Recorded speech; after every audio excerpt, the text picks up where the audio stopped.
पद पर काश के गायक सतगुरु राम आनंद कोटि जन साई के साई करूं प्रणाम शरणु सतगुरु ज्ञान को मुख हृदय हरि नाम नित्य प्रति संगत साधिकिया जीवन मुक्त सुख राम सब धरती कागज करूं सब बन कलम कराय साथ समझ शाही करूं श्री सतगुरु गुण लिख्यान लाय।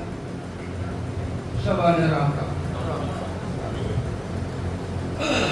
किशनगढ़वाला सत्यप्रकाश जी आप सब ने राम राम कियो आप लोगों का राम राम मानियो। और दूसरी बात परदस से भी पाया का सबका राम राम मानियो।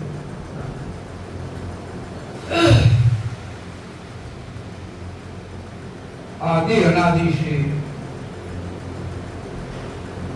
परमात्मा ने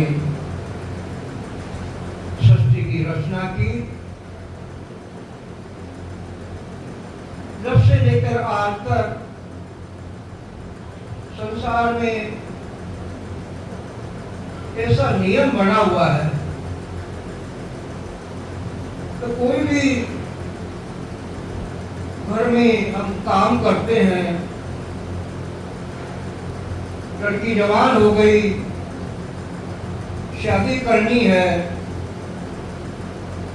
शादी से पहले कुल परिवार के साथ में बैठकर निर्णय करते हैं तो भाई कितना पैसा शादी में लगाना है, क्या दहेज देना है, किन किन मेहमानों को रिश्तेदारों को बुलाना है, कौन सी मिठाई बनानी है, ये सारा निर्णय शादी से पहले करते हैं कुल परिवार में बैठकर। और उसके बाद में लड़की की शादी धूमधाम से हम संपन्न करते हैं। जब जाकर लड़की की शादी अच्छी तरह हो पाती है। इसी प्रकार से परमात्मा ने बड़ी भारी अहेतु की कृपा करके जो 84 लाख योनि में सबसे श्रेष्ठ ये नर्तन शरीर मिला है। और ये नर्तन शरीर केवल मात्र विषय भोगों के लिए नहीं मिला है, केवल मात्र अनेक प्रकार के जो माया के सुख है उनके लिए नहीं मिला है। ये नर्तन श्रेष्ठ है, ये परमात्मा की भक्ति करने के लिए मिला है। जीवात्मा के अनंत जन्मों से बंधन लगा हुआ है।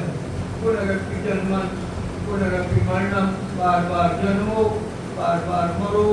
तो इस बंधन को काटने के लिए केवल मात्र 84 लाख योनियों में नर्तन श्रेष्ठ है, जिसको देव दुर्लभ काया कहते हैं, क्योंकि देवताओं को भी दुर्लभ नहीं मिलता है, ऐसा ये नर्तन हमें मिला है।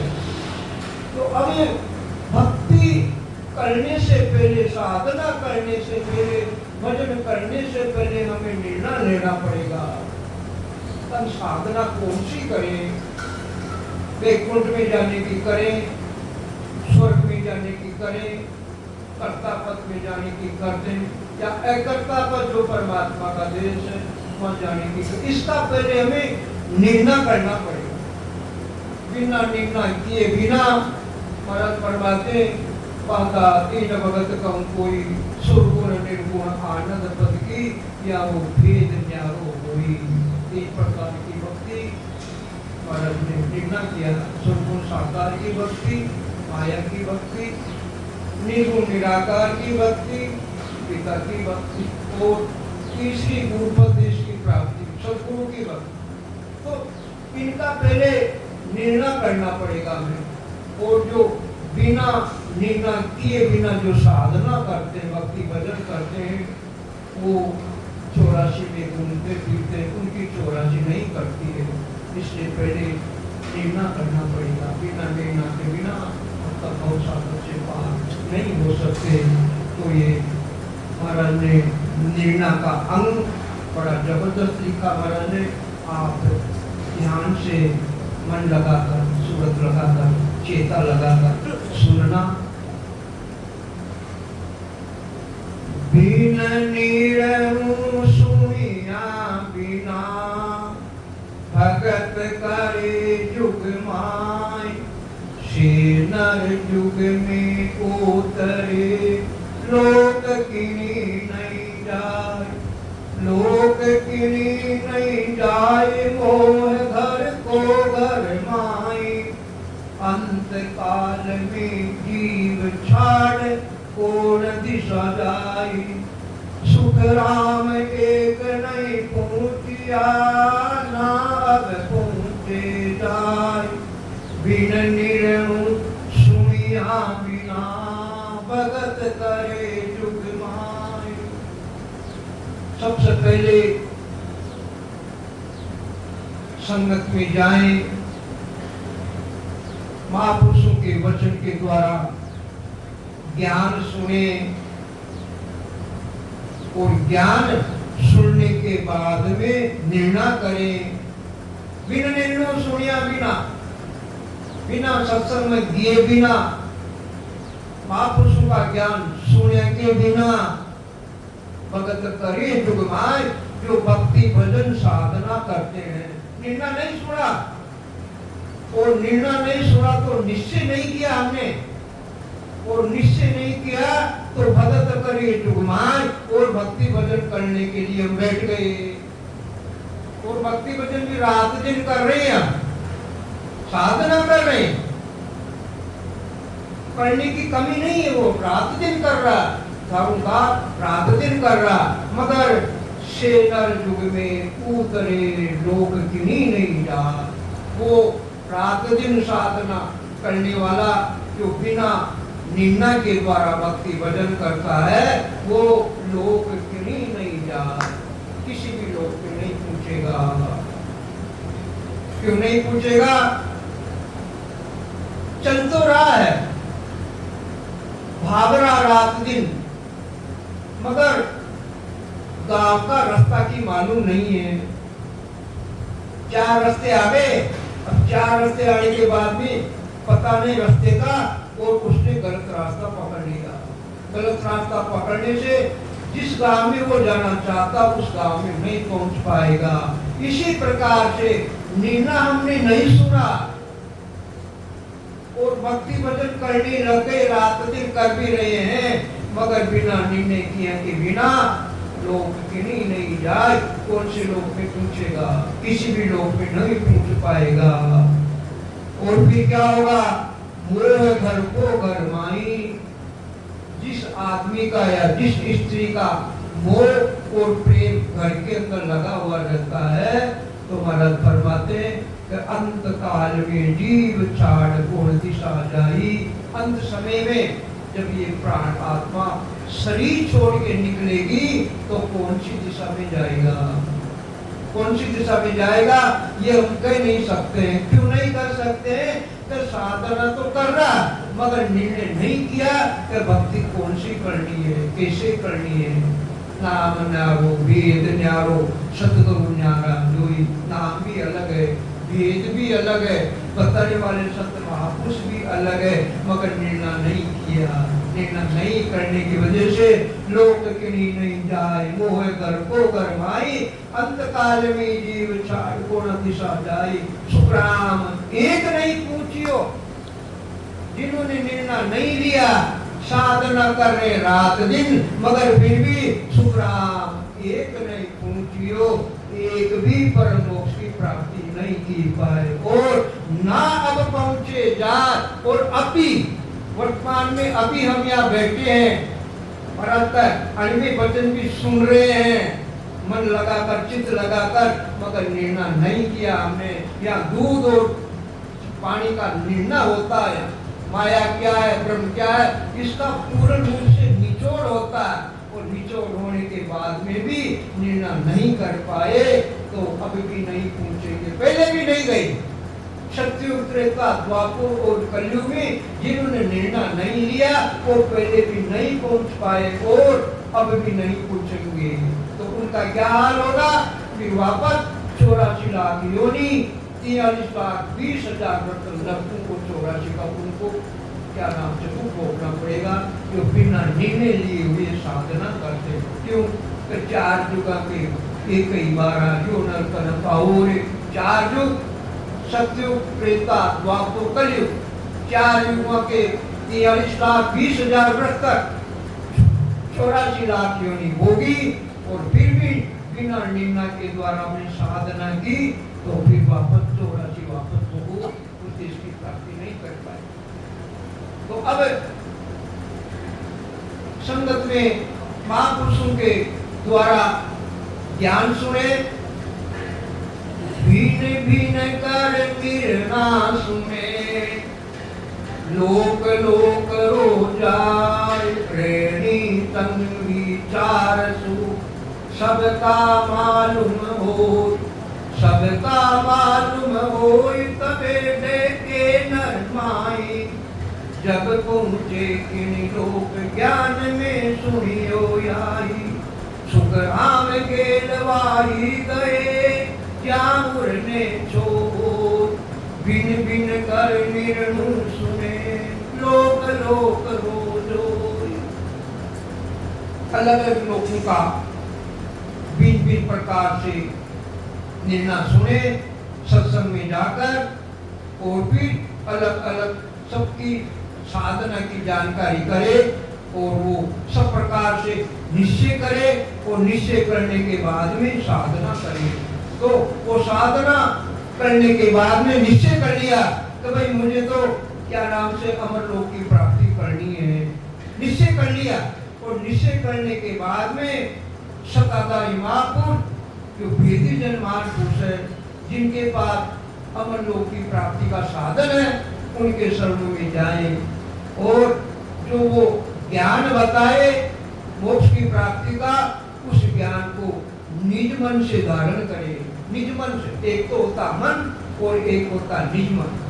मन का काम है संकल्प विकल्प करना, मन का काम है विषय भोग में लगना, मन का काम है माया के अपार सुख भोगना। तो ये तो मन का काम है।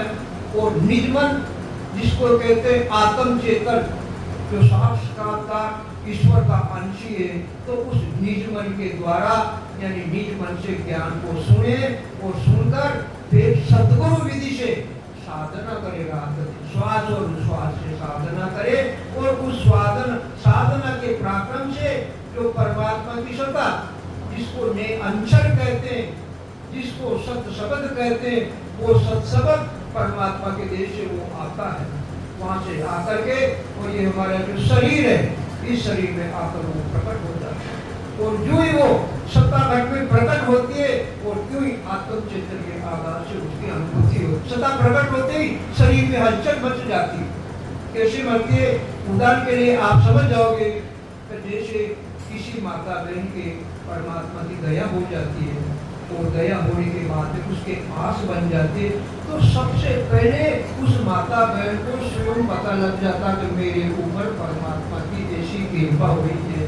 और कुल परिवार को तो बाद में पता पड़ता, क्योंकि उसके आस बन गई, उसको स्वयं को पता लगे। इसी प्रकार से ये परमात्मा की सत्ता जो घट में प्रकट होती है, तो साधना करने वाले को स्वयं पता लग जाता। कैसे पता लगता? जाग्यो नाम तंत्र हरियो जद तद केवल पासी, लाखा गुना खून पड़ जावे कोई मिनका दे आसी। जब परमात्मा की सत्ता घट में प्रकट होती है तो ये पूरा शरीर थर्राने लग जाता। जैसे क्या नाम से बुखार चढ़ती है और बुखार में शिया चढ़ जाता है, शिया यानी पूरा शरीर डूबने लग जाता। और उस शिया चढ़ने के बाद में 3-4 कंबल ओढ़ाओ या रजाई ओढ़ाओ, फिर भी वो शिया रुकता नहीं। इसी प्रकार से परमात्मा की सत्ता जो घर पे प्रकट होती है तो पूरा शरीर प्रभायमान होने लगता है, यानी कांपने लग जाता, थर थर गूंजने लग जाता। ये निशान बताइए महाराज। तो जाग्यो नाम तंकर हरियो जिद तद केवल पासी लाखा गुना खून पड़ जावे कोई मिलता देहासी। तो ये सत्ता जागृत होने के बाद में क्या नाम से शरीर फटने लग जाता, वो लाखा गुना खून पड़ जावे। अनमोल में असंख्य जीवों की अगर हिंसा भी हो जाए तो फिर भी ये सत्ता का पराक्रम है, तो उसको मनुष्य शरीर का पट्टा तो मिल ही जाता। मनुष्य शरीर के पट्टे को किसी की ताकत नहीं कि वो पट्टा रद्द कर दे, वो मनुष्य शरीर मिल जाता। और फिर दूसरी ताकत और है, मनुष्य शरीर मिलने के बाद में ऐसे सत्ताधारी महापुरुष ऑटोमेटिक मिल जाते हैं। सत्ताधारी महापुरुष को ढूंढने की जरूरत नहीं पड़ती है, ऐसी ताकत है इस परमात्मा की सत्ता। जिस प्रकार से महाराज जीवों को ताड़ने के लिए संसार में अवतरित हुए और क्या नाम से वीराई राम चौकी से क्या नाम से रिछोरा धाम पधारने के लिए वहां से रवाना हुए, सबसे पहले तालनपुर के अंदर आए। तो विचार करो, राघुदास जी महाराज, सुख शांति महाराज, निका महाराज की खोजना की थी क्या? ऑटोमेटिक ही क्या नाम से प्रकट हो गई महाराज। यानी पांचवी गंगा, पांचवा केवल ये ज्ञान था महाराज के पास, वो ऑटोमेटिक वहाँ प्रकट हो गए, वहाँ आ गए। और क्या नाम से वहाँ साधना बताई महाराज ने, और साधना को धारण किया। और फिर राजा चंदूलाल का ढूंढने गया था, बिजल राव का ढूंढने गया था, कात्या राजा का ढूंढने गया था। तो कहने का तात्पर्य ये पराक्रम परमात्मा की सत्ता का है। तो ऐसे महापुरुष ऑटोमेटिक उस शिष्य को ढूंढ लेते, शिष्य को ढूंढने की जरूरत नहीं पड़ती, ऐसी ताकत है। तो कहने का मतलब बिन बिन कर निर्णय सुने लोक लोक रो जाए, सत्संग में जाए और भिन्न भिन्न प्रकार का अलग अलग लोगों का निर्णय सुने और रहनी संग विचार सुख सबका मालूम हो, और फिर सबकी नाना प्रकार से जानकारी करे घर के अंदर। और जानकारी करने के बाद में सबका मालूम हो, तभी देखे नरमाई। और मनुष्य फिर बहकता नहीं है, बहकने का मतलब उसका मन विचलित नहीं होता, क्योंकि उसने सब लोगों का निर्णय कर लिया। और फिर बहकता नहीं है, विचलित नहीं होता। और निर्णय करने के बाद में फिर वो साधना में लग गया।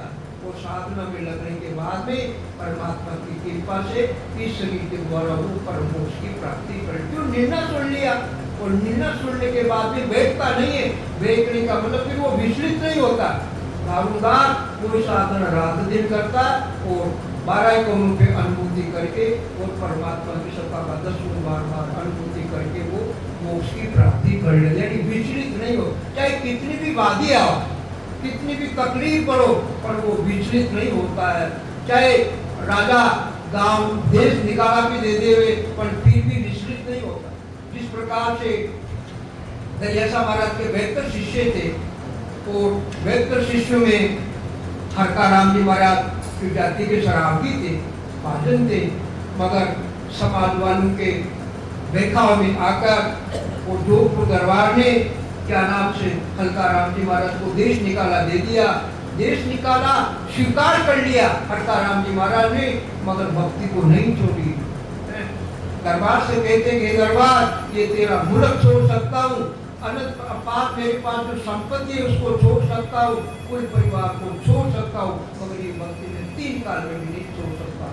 और अंत में क्या नाम से उनको घर बार छोड़ना पड़ा, 5 भाइयों को निकलना पड़ा, 5 भाइयों पर निकलना पड़ा। तो वो भी क्या नाम से मंजूर कर लिया, मगर इस भक्ति को नहीं छोड़ा। और अंत में जीत होने की हुई और राजा की हार हुई। अनेक प्रकार की विपदा लगी राजा के, जवान लड़का था वो खत्म हो गया, मगर फिर भी महाराज विचलित नहीं। तो ऐसा पराक्रम, यानी विचलित नहीं होते।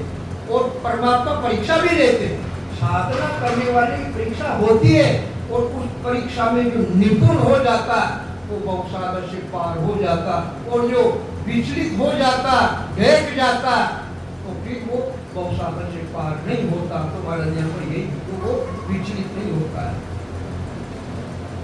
सर्वलोक रीत सुन निज मन निसर जाय, यूं उलटी को पर हरे यूं त्यागे मन मान।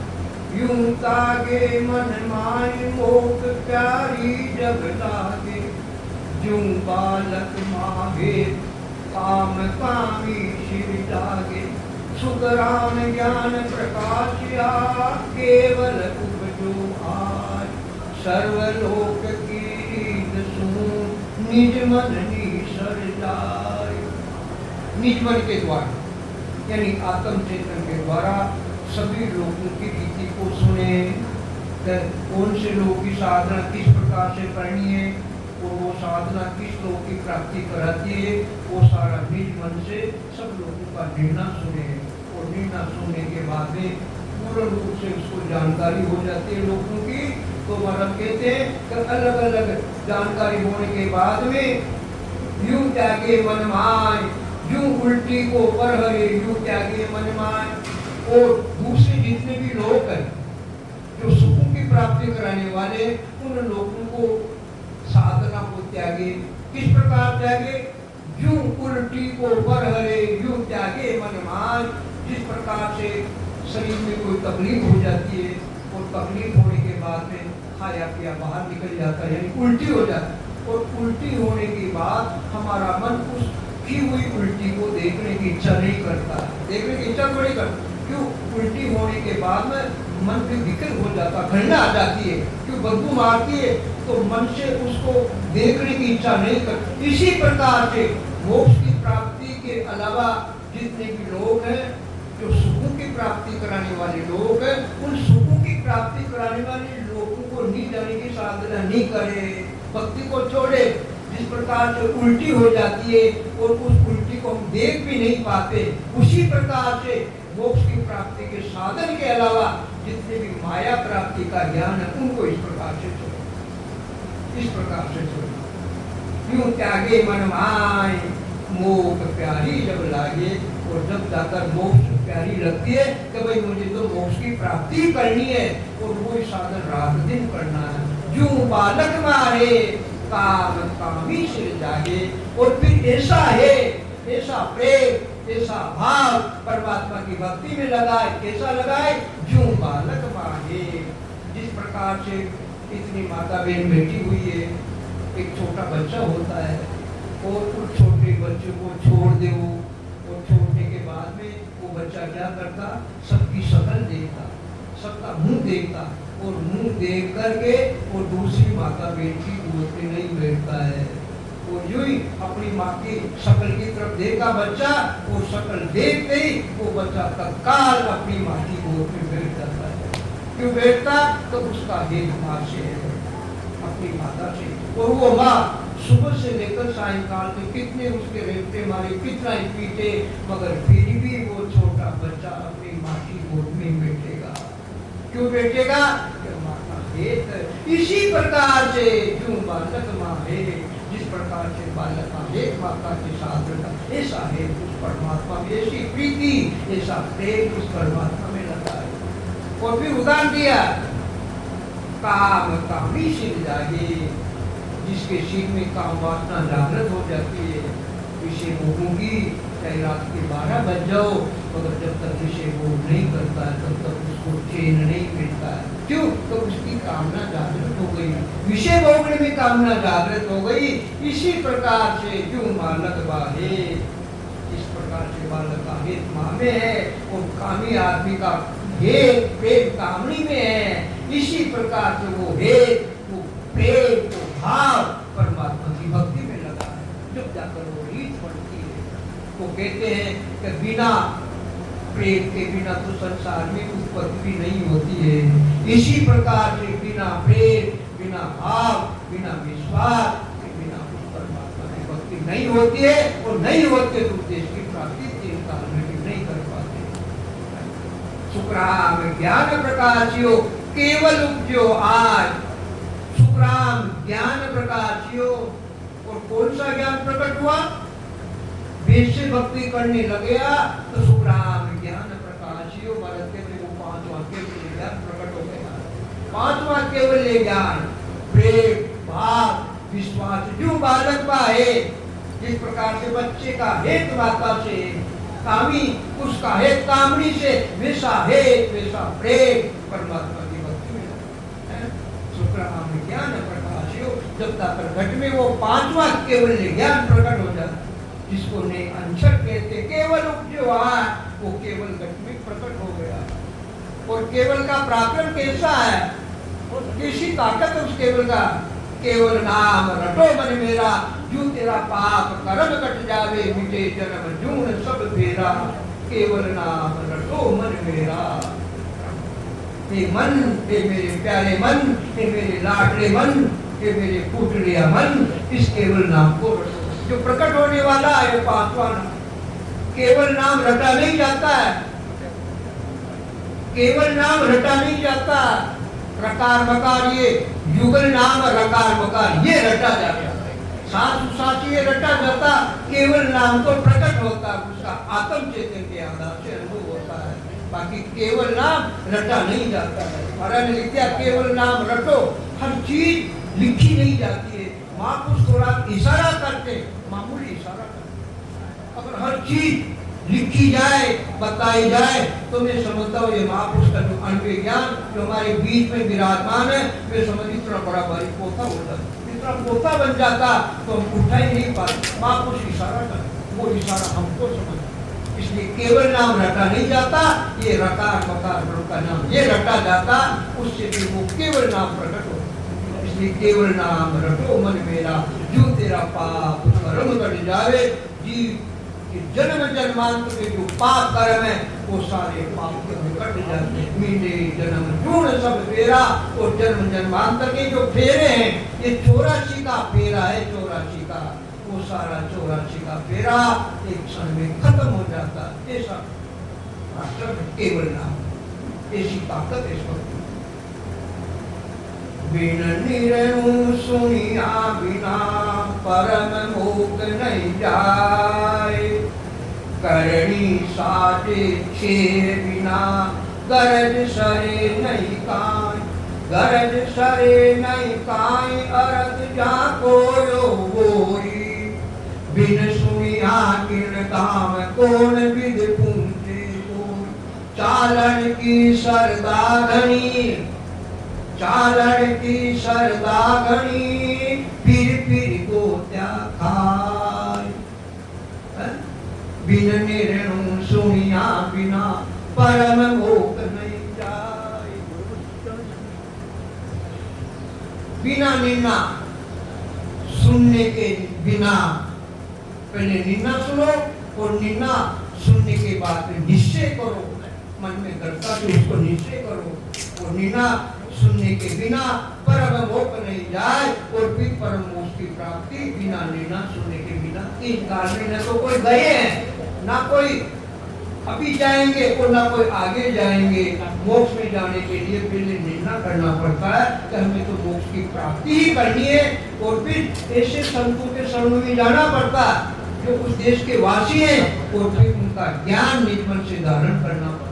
बिना निन्दा सुनने के बिना परम मोक्ष नहीं जाए, परम मोक्ष की प्राप्ति नहीं होती है। करणी साजी छे बिना, और अनंत प्रकार की करणियों की रात दिन जिनका छे ही नहीं है, वार पार नहीं है, सेवा पूजा यज्ञ हवन उपवास तीर्थ यात्राएं दान पुण्य, जो अनेक प्रकार की संसार में करणियां जिनका कोई छे नहीं है, वार पार नहीं है, वो करणियां भी रात दिन कर रहा है वो, मगर फिर भी इन करणियों से कर्म क्षय नहीं होते। इन करणियों करने से चाहे शुभ करनी करो और चाहे अशुभ करनी करो, शरीर धारण करके उन किए हुए कर्म को भोगना पड़ता है। इसलिए करणियों से कर्म करते नहीं है, और कर्म नहीं करते तो फिर 84 का भोग नहीं करता, मोक्ष की प्राप्ति नहीं कर सकते। इसलिए करणी साची छे बिना, अनेक प्रकार की जिसकी छे नहीं है, वार पार नहीं है, रात दिन करनी कर रहा हो, मगर फिर भी गरज सरे नहीं पाए, फिर भी गरज सिद्ध नहीं है। किसकी गरज? ये अंतर में विराजमान है जीव आत्मा, इसकी गरज सिद्ध नहीं होती है। और इसकी गरज सिद्ध करने की कैसे होगी? वेद से भक्ति करे, कर्णों का ज्ञान का परित्याग करे, और सदगुरु विधि से रात दिन इस परमात्मा के नाम को रटे। और फिर ऊपर बताई नहीं, केवल नाम रटे, वो केवल नाम प्रकट हो, जब जाकर जीवात्मा की क्या नाम से गरज सरती है। जैसे अनंत प्रकार की जिनका छे नहीं है कर्णों का, उनसे गरज सरे नहीं पाए, जीवात्मा की गरज नहीं सरती है। अरत याको यो होई, बिन सुनिया किन गाम कौन विद पहुंचे कोई, बिन सुनिया किनी गांव जा रहा हूँ। अरे भाई कौन से गांव जा रहा हूँ? अरे गांव जा रहा हूँ भाई, गांव जा रहा हूँ। अरे भला आदमी गांव तो जा रहा, गांव का नाम तो पता तो होगा। अरे सुन ले यार, मैं तो गांव जा। अरे भला आदमी मूर्ख है तू, गांव जा रहा पर नाम भी तो होगा, कौन से गांव का जाना है, कहाँ जाना है, किसके? अरे नहीं मैं तो गांव जा। तो मूर्ख कैसे पूछेगा वो? बिन सुनिया बिन गांव की जानकारी नहीं है, और गांव का जानकारी नहीं है तो रास्ता का मालूम नहीं है, और रास्ता मालूम नहीं है तो फिर उस गांव में नहीं पहुंच सकता। इसी प्रकार से मुझे मोक्ष की प्राप्ति करनी है, गांव जाना यानी मोक्ष की प्राप्ति करनी है, मगर जानकारी नहीं है। जानकारी नहीं है तो कौन भी पहुंचे भाई? अरे भाई किस विधि से वो पहुंचेगा? अनादि का रास्ता छोड़ दिया, गौनाल पकड़ ली, गौनाल पकड़ ली तो क्या होगा? वो गांव नहीं आता। गौनाल का रास्ता ऊपर खाबर, ऊपर नीचे आगे टेढ़े गौनाल का रास्ता होता, वो गांव नहीं। इसी प्रकार से ये गौनाल का रास्ता यानी ये करने का ज्ञान, ये गौनाल के रास्ते से भटकना पड़ता 84। इसलिए कौन विद पहुंचे कोई, चालन की सरदागणी पर फिर वो क्या? जवान है, जवान टड्डा है, 25, 30, 40 साल की उम्र जवान है, चालन की सरदागणी, चालने की खूब सरदा है, मगर फिर भी चल गोत्या खाए, पर फिर भी गोत्या। तो ये तो होगा बाहर का चालन की सरदा। इसी प्रकार से साधना करने की सरदा है, चालन की सरदा गणी, साधना करने की सरदा। जवान है वो जवान, मगर फिर भी मोक्ष की प्राप्ति का रास्ता वो क्या नाम से रास्ता अपना नहीं, तो फिर वो क्या खाए, और फिर वो क्या खाएगा? छोड़ा श्रद्धा भी है, श्रद्धा है पर फिर भी वो क्या खाएगा? पर फिर वो क्या खाए? बिन निर्णय सुनिया बिना पर इसलिए बिना निर्णय सुनने के बिना, साधना करने के बिना न तो आज पहले कोई मोक्ष में गए, न कोई अब जाएंगे, और न आने वाले टाइम में जाएंगे। पहले निन्ना सुनना पड़ेगा, निन्ना सुनने के बाद में वो साधना धारण करनी पड़ेगी, और वो साधना धारण करने के बाद में रात दिन सिमरन करना पड़ेगा, साथ हो साथ के द्वारा। जब उस देश की प्राप्ति होगी, ऐसे देश की प्राप्ति 3 काल में मिलेगी। बिन निरमु भक्ति करे सो नर नारी बेकाम, भट बेड़ा खाता फिरे किनीन पूछे दाम, किनीन पूछे दाम, पंथ पकड़ा बिन कोई, आकर ताकी रीत मत जे सारी होई, सुखराम नाम कारण नहीं, जा सुध हुए आत्म राम, बिन निर्मु भक्ति करे सो नर नारी बेकाम। चाहे स्त्री हो चाहे पुरुष हो, निन्ना तो किया ही नहीं, वो साधना रात दिन कर रहे हैं, रात की नींद भी खराब कर रही है, दिन का काम भी छोड़ दिया, साधना कर रहे हैं, चाहे स्त्री हो और चाहे पुरुष हो, निन्ना किया नहीं और रात दिन साधना कर रहे हैं। सो नर नारी बेकाम, वो स्त्री और वो पुरुष बेकाम, यानी उनकी भक्ति भजन वो पाठु बेकार, किसी काम का। जो रोग लगा हुआ है जीवात्मा के, वो रोग तो कटता नहीं है, और फिर नई बीमारी और लागू हो गई, वो नहीं पहुंची, फिर वापस 84 को पहले की क्या नाम से पहले का रोग तो कटा नहीं, और फिर वापस 84 को ये नई बीमारी और ले ली, और फिर इस नई बीमारी की क्या नाम से जड़ी बूटी है ही नहीं, किनके पास नहीं? ये जो कर्णियों का ज्ञान बताने वाले ये वेद है, कर्णियों का ज्ञान बताने वाले, इनके पास इसकी जड़ी है। तो जड़ी किसके पास है? सतगुरु पूर्ण वेद है, सतगुरु पूर्ण वेद है, उनके पास इस रोग को काटने की जड़ी है, औषधि है। इसलिए पूर्ण वेद के पास जाओ। और पूर्ण वेद क्या करता? नबज देखता, नबज। वो नबज देखते क्या कहता? अरे तेरे तो भैया असाध्य रोग लगा हुआ, असाध्य, जिसकी दवाई संसार के जो क्या नाम से प्रणियों के ज्ञान बताने वाले गुरु वेद उनके पास नहीं है। असाध्य रोग लगा हुआ, और वो दवाई बिना पैसे किए भैया, और वो दवाई मेरे पास है, मगर फिर भी लेना नहीं चाहते। जिनका कोई न कोई मोल है, न कोई तोल है, न कोई पैसों तक को है, न कोई माला अगरबत्ती, न कोई पान पतासा सुपारी, कुछ भी नहीं रखता, पर फिर भी ऐसी सस्ती दवाई जिसका कोई मोल तोल नहीं, फिर भी कोई लेने नहीं चाहता। और जो 84 के बंधन में डालने वाले जो गुरु है वे अनंत पैसा करना खर्च पड़ता है। एक यज्ञ करो, 5 दिन का करो, 7 दिन का करो, 11 दिन का करो, करोड़ों रुपए खर्च होते हैं, करोड़ों रुपए। और फिर क्या होती है? आहुति अपने में डालते हैं और असंख्य जीवों की हिंसाएं हो रही है, असंख्य जीव मर रहे हैं।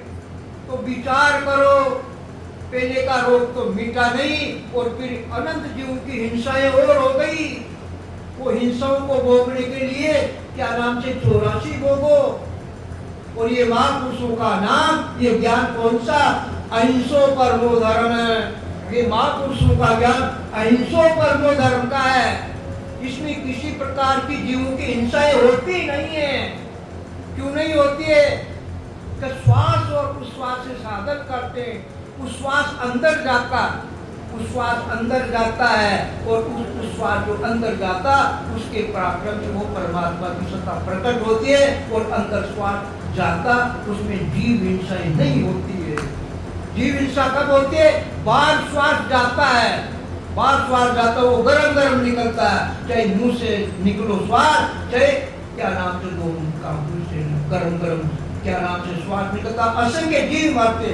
तो ये और भी परमात्मा की सत्ता प्रकट हो जाती है, जो दृष्ट मुझ में आती नहीं है, जिसका न कोई रंग है, न कोई उसका रूप है, वो परमात्मा की सत्ता, निराकार सत्ता वो प्रकट होती है, और चेतन आत्मा उसकी अनुभूति करती है। इसलिए ये महापुरुषों का ज्ञान अहिंसो परमो धर्म का ज्ञान है। इसी में किसी प्रकार की जीव की हिंसा होती ही नहीं है। और फिर ये भक्ति बिना किए हुए 24 घंटा होती है। और फिर कहते हैं कि मेरा सिमरन हरि करे, मेरी करे भलाई, ये परमात्मा की सत्ता का पराक्रम ऐसा ऑटोमेटिक होने लगता है। फिर तो कहते हैं कि भाई मेरे तो हो रही है।